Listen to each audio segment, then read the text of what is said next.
Que terceiro episódio maravilhoso de Demolidor. A gente viu que a Marvel não tá de brincadeira e a partir desse momento a série do Demolidor vai para um lado muito pior, já que as consequências que o Matt causou nesse episódio aqui são irreversíveis. Então, vem comigo, meus quesitos, pra gente analisar esse episódio de Demolidor. É o seguinte, a gente tem ali no começo do episódio, né, o Matt prometendo ao Tigre Branco que ele vai sair dali, e nesse momento aqui é até bonito que ele faz algumas referências à praia, né, lá de Porto Rico, que ele comenta ali, ele é porto-riquenho, um primeiro herói porto-riquenho que apresenta aí no MCU, e eu acredito que aqui é mais uma menção honrosa ao ator que faleceu. Então eu acho que a Marvel quis fazer essa homenagem, porém encaixou com as falas que o personagem tinha. Então eu acho que eles quiseram fazer uma homenagem maior e encurtar a participação do personagem na série. Bom, mas acontece bastante coisa aqui nesse episódio. A gente tem ali Red Rook ali sendo invadida pelo crime, porque a Vanessa aparentemente está em um embate contra o próprio Rei do Crime. E também a gente tem ali de novo a referência, o Wilson Fisk de ponta cabeça ali, indo para ele, e até engraçado ver ele fazendo o regiminho, né, que foi algo que o Matt citou assim que viu ele, que ele tá com menos gordura e mais massa corporal, porque ele tá fazendo a dieta, tá regrado, o Rei do Crime aqui tá regrado. Mas a questão é que o embate aí da Vanessa com o Rei do Crime vai muito além dos negócios ali. A Vanessa deu umas escapadas ali, e é isso que o episódio mostra sutilmente. O Rei do Crime tá nervoso não só pelos negócios, como a gente viu nesse episódio aqui. E uma coisa muito interessante foi o quadro aí, né, que aparece, que ela cita que eles poderiam até fazer uma lavagem com um quadro que eles gostariam de comprar. O quadro é esse aí, o Tríptico de Freud, e eu acredito que faz a referência aos personagens, tanto o Matt quanto o Wilson e a Vanessa, que é a mesma pessoa, mas com ângulos diferentes. Eles são pessoas diferentes. Essa é o quadro que eles estavam mencionando ali, pelo menos que a Vanessa mencionou que eles poderiam fazer a lavagem da grana. Mas aí o episódio, nos contextos, aí ele mostra que o Wilson Fisk ele tá na ativa de certa forma. Isso a gente vê lá na frente, né, que provavelmente aí ele pegou o amante da Vanessa no soco, né? Foi isso que ele fez. Aí depois tem ali o Matt encontrando o policial. Eu até comentei no vídeo passado que como ele iria sair dali, né? Simplesmente ele foi lá, saiu e deixou os caras pensando como um cego sabe lutar tão bem. Quem vai acreditar que o cego bateu nos policiais? Até que foi uma boa sacada aí pra eles. E outra coisa, o plano do Matt aí em trazer a sua testemunha, a gente vê ali que em algumas paredes tem pinturas do Justiceiro. Porém, se você olhar bem essa pintura, ela tá assinada pelo Muse. Esses 3 episódios aqui, eles estão mostrando pra gente sutilmente que o Muse ele vai ser esse personagem importante na série. Em relação ao plano do Matt Murdock, né? Até a gente que já tá assistindo esse episódio desconfia desse plano dele aí. Fala, cara, o que ele quis com esse plano?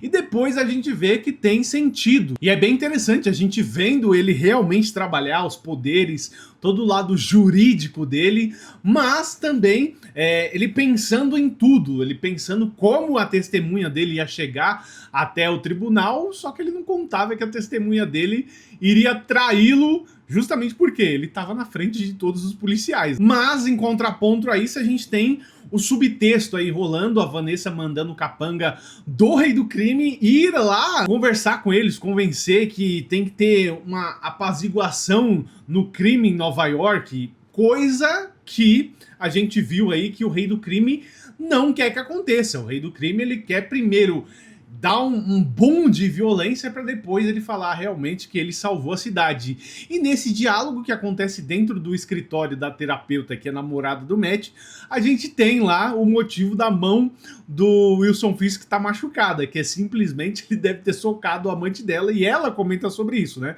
Falando que ele tá punindo ela por trair ele. Então a Vanessa, além dos negócios, quer tomar conta dos negócios, tá botando a gaia no Rei do Crime. E por esse motivo que lá no início a gente vê a mão ali dele machucada, porque ele foi atrás do cara e agora aqui eles estão ali no escritório da namorada do Matt, que provavelmente é algo macomunado ali pra entender quem é essa garota que o advogado Matt Murdock tem. E aí nós temos o Matt colocando a vida do Tigre Branco em pleno perigo. E um detalhe aqui bem importante, vamos contextualizar, porque imediatamente esse vigilante não foi preso. Provavelmente ele nunca se envolveu em nada grave, nunca matou ninguém, nunca infligiu nada, ele simplesmente ajudou. E dentro do contexto do MCU, os vigilantes agora são bem-vindos. A gente tem os Vingadores, tem tudo acontecendo ali dentro desse universo.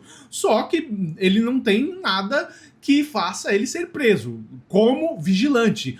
Pelo contrário, o Matt usa o manto de vigilante dele para provar a índole desse cara perante a sociedade. Um detalhe que muita gente não sacou é que a sobrinha do Tigre Branco nas HQs, ela se torna a tigresa, a leoa, a tigresa branca. Então provavelmente a gente possa ter uma leve menção disso, já que a gente viu que no final do episódio a gente perde o Tigre Branco. A partir do momento que o Matt revela a identidade dele, nem os policiais têm como questionar, já que muitos deles foram ajudados por esse cara. E o detalhe que todo mundo tá falando, né, é justamente o Matt citar o pai do Miles Morales aí, já que foi citado o nome do pai do Miles ali, e com certeza a Marvel vai fazer porque são personagens urbanos, assim como eles fizeram com o Homem-Aranha, agora fizeram uma breve referência ao Miles.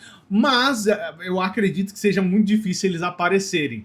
Pode ser que a Sony fez o acordo, tá bom, o Homem-Aranha não aparece na série, mas o Miles Morales pode aparecer? Pode ser, mas eu acho muito difícil. Porque assim, se aparecer o Miles, aí o negócio tá em outro nível, essa série vai para outro nível a partir desse momento aqui. Mas eu acredito, colocando os pés no chão, que seja muito difícil isso acontecer. O próprio Matt, ele sabia provavelmente das consequências que isso poderia causar. E ele mesmo avisa que o Tigre Branco teria que desaparecer, não podia mais aparecer. Todo mundo sabe que ele tem família, todo mundo sabe de tudo. Então basicamente o Matt coloca a vida desse cara em perigo para ele não ficar preso. É meio contraditório, mas pro Matt o mais importante é ele realmente sair da cadeia. Porque assim, o rei do crime, o Wilson Fisk, ele tá destinado, ele tá obstinado a deter os vigilantes. Ele precisa dos policiais, como a gente viu nos episódios anteriores. E aí é a sacada dele. Ninguém nem percebeu, né? Mas quando ele vê o noticiário, ele dá um sorrisinho ali. Ele dá um sorrisinho que ele ia aprontar alguma coisa. E foi exatamente isso que a gente viu. Enquanto o Matt estava lá comemorando com a namorada dele, o Wilson Fisk estava ali já prospectando o que ele poderia falar. E cara, assim, o Wilson Fisk, ele tá saindo melhor do que a encomenda. Porque a gente vê que mesmo ele aparentemente não fazendo nada, ele está agindo na surdina, coisa que nem o Matt está desconfiando. Se o Wilson Fisk saísse da linha, ele ia pra cima dele. E aqui a gente viu que não foi isso que aconteceu, porque, cara, que cena.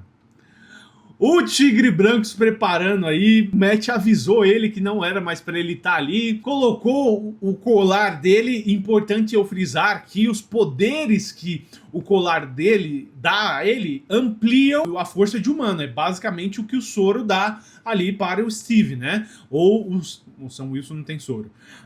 Mas a questão aqui é que ele não é repelido de balas. Isso que a gente também já viu nesse episódio aqui. Então, cara, que genial. O final desse episódio aqui, ele culmina em várias coisas para essa temporada. O Matt se culpando literalmente por revelar a identidade desse cara e matar ele, porque ele tá na conta do Matt. E aí uma coisa que aconteceu aí, que todo mundo ficou meio doido, é que simplesmente quem matou o Tigre Branco foi alguém carregando o símbolo do Justiceiro.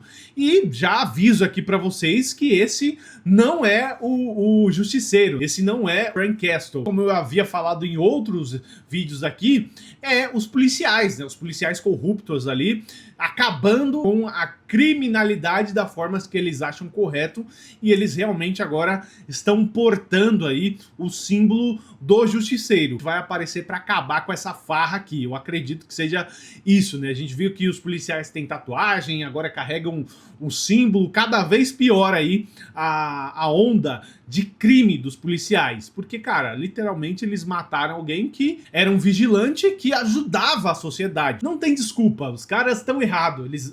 O justiceiro tem que ir atrás deles.